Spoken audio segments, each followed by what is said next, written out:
নমস্কার বন্ধুরা, আজকে আবারও একটি স্বরচিত কবিতা নিয়ে এসেছি।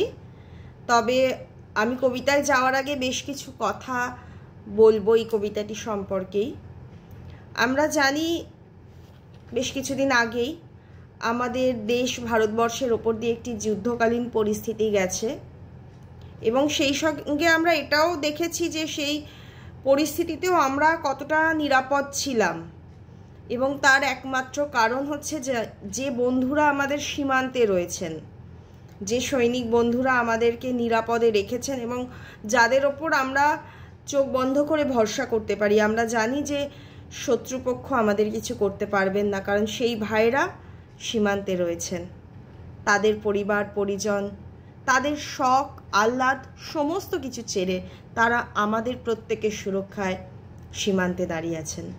আমার আজকের কবিতা তাদের প্রতি শ্রদ্ধা জ্ঞাপন করে সেই সকল বীর সৈনিককে আমার আন্তরিক শ্রদ্ধা, এবং এই কবিতাটি তাদের উদ্দেশ্যে। কবিতার নাম অতন্দ্র প্রহরী। আশা করি আপনাদের ভালো লাগবে। আমি সরাসরি কবিতায় চলে যাই। তোমার জন্যে ভারতবর্ষ সুরক্ষিত নিশ্চিন্ত, তোমার জন্যে রত্নগর্ভা ভারত মাতা গর্বিত, তোমার জন্যে নতুন সকাল নতুন সূর্য নিত্য ওঠে, তোমার জন্যে পাহাড় কোলে রং বেরঙের ফুল যে ফোটে,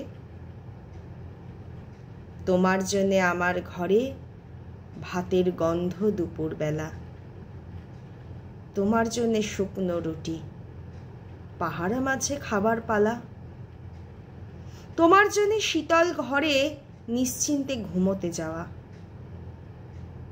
তোমার ঘরে রাত্রি নামে সঙ্গে গরম বারুদ হাওয়া,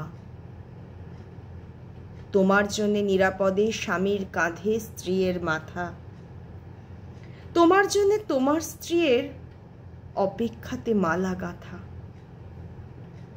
তোমার জন্যে আমার শিশু বাবার কোলে গল্প শোনে,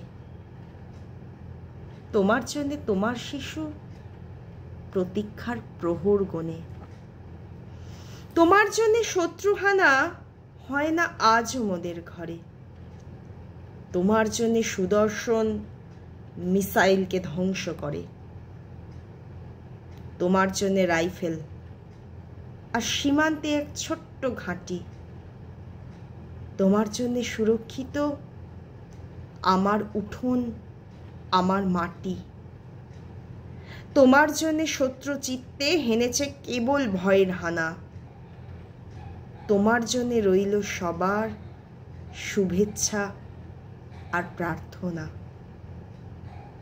তোমার জন্যে গর্ব মোদের, তোমার জন্যে হাজার সেলাম, তোমার জন্যে বলছি সবাই বন্দে মাতরম, বন্দে মাতরম। ধন্যবাদ।